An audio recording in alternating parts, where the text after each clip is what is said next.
Good afternoon all of you.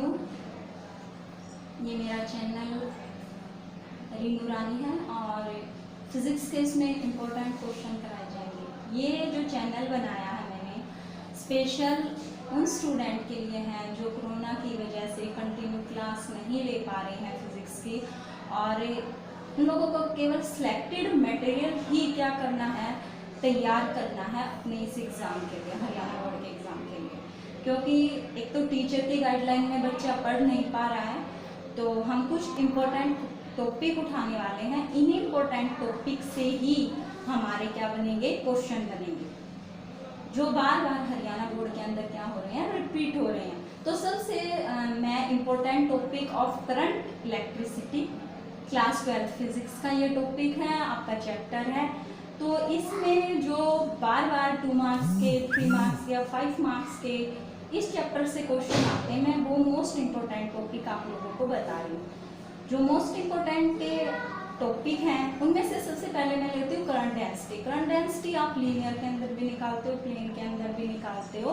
तो आप depend करता है कि आपके पास किस तरह की ऑब्जेक्ट दी गई है, तो उसी ऑब्जेक्ट के बेस पे आप उसकी करंट डेंसिटी निकालते हो। इसके बाद आता है हमारा ड्रिफ्ट वेलोसिटी, मोस्ट इंपॉर्टेंट है, डेफिनेशन 1 मार्क्स में पूछ ली जाती है, डेरिवेशन भी पूछ लिया जाता है। ड्रिफ्ट वेलोसिटी फाइंड आउट करनी भी दी जाती है आपको क्वेश्चन के अंदर, न्यूमेरिकल्स आता है इससे, ड्रिफ्ट वेलोसिटी से। मैं वो सारे के सारे आज आप लोगों को केवल टॉपिक बता रही हूँ।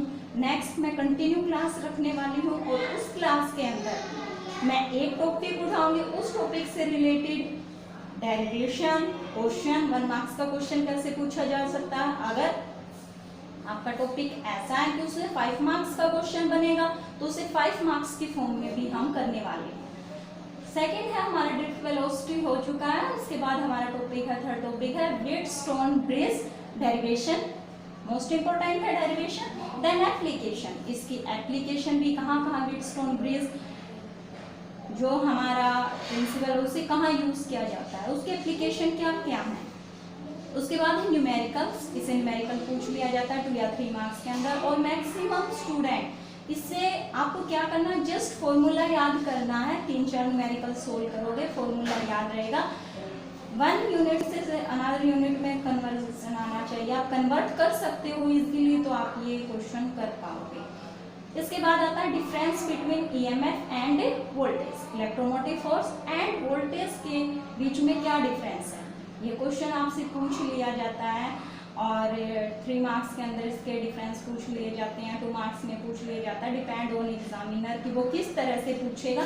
लेकिन हम जितने भी रिपीट हुए हैं हरियाणा बोर्ड के अंदर इन टॉपिक से वो मैं क्वेश्चन कराऊंगी करंट इलेक्ट्रिसिटी के। इसके बाद हम नेक्स्ट टॉपिक उठाएंगे, जैसे मैंने करंट इलेक्ट्रिसिटी उठाया है तो मैं चैप्टर वाइज सारे के सारे चैप्टर एनसीईआरटी से, क्योंकि हमारा एग्जाम आता है एनसीईआरटी से, मैं वो सारे डेरिवेशन यहीं पे सोल्व कराने वाली हूँ। नेक्स्ट है internal resistance, definition and derivations for parallel and series numericals. आपने 10th क्लास में भी पढ़ा होगा पैरेलल रेजिस्टेंस और सीरीज रेजिस्टेंस के बारे में, और इससे रिलेटेड न्यूमेरिकल्स थोड़ा सा एक्सटेंड किया गया है, इसमें कलर कोड भी आ जाता है आपका, और इससे रिलेटेड जो न्यूमेरिकल्स भी आते हैं, तो कलर कोड वाले क्वेश्चन भी आते हैं, वो भी कराने वाली हूँ मैं इससे। और इंटरनल रेजिस्टेंस की डेफिनेशन क्या होती है, डेरिवेशन क्या होता है, आप लोगों के प्रैक्टिकल में भी आता है ये internal resistance, Wheatstone bridge derivation, ये भी आपका प्रैक्टिकली है। मतलब आप अगर लैब में जाते हो, क्लास में जाते हो, तो इनसे रिलेटेड आपको वहाँ पे प्रैक्टिकल भी कराए जाते हैं आपका। इसके बाद आता है किरचॉफ्स लॉ। किरचॉफ्स लॉ होते हैं Kirchhoff first law and Kirchhoff second law, तो मैं दोनों को लॉ कराने वाली हूँ, इससे रिलेटेड भी न्यूमेरिकल्स आ सकते हैं। आज आप लोग केवल इम्पोर्टेंट टॉपिक ही नोट करोगे, और इन टॉपिक नोट करने के बाद हम 1 बाय 1 करके एक एक टॉपिक को क्वेश्चन की फॉर्म में करने वाले हैं। अगला है temperature dependence of resistance. Effect of temperature, if we increase the temperature or decrease the temperature on any semiconductor or a conductor, what effect, क्या इफेक्ट आता है इस टेम्परेचर का, हम बढ़ा देते हैं घटा देते, क्या रेजिस्टेंस इंक्रीज होता है, डिक्रीज होता है, ये सारा का सारा हम इसका डेरिवेशन, सारी एप्लीकेशन, वो सब कुछ हम इस टॉपिक के अंदर करेंगे। देन आता है आपका पोटेंशियोमीटर, ये भी आपका एक्सपेरिमेंट के अंदर पूछा, एक्सपेरिमेंट करोगे आप लैब के अंदर, पोटेंशियोमीटर का एक्सपेरिमेंट है। तो पोटेंशियोमीटर से भी डेरिवेशन, इसके भी एप्लीकेशन के फॉर्म में हम किस तरह से करने वाले हैं, ये सारा का सारा आपका कल की क्लास में कंटिन्यू रहने वाला है।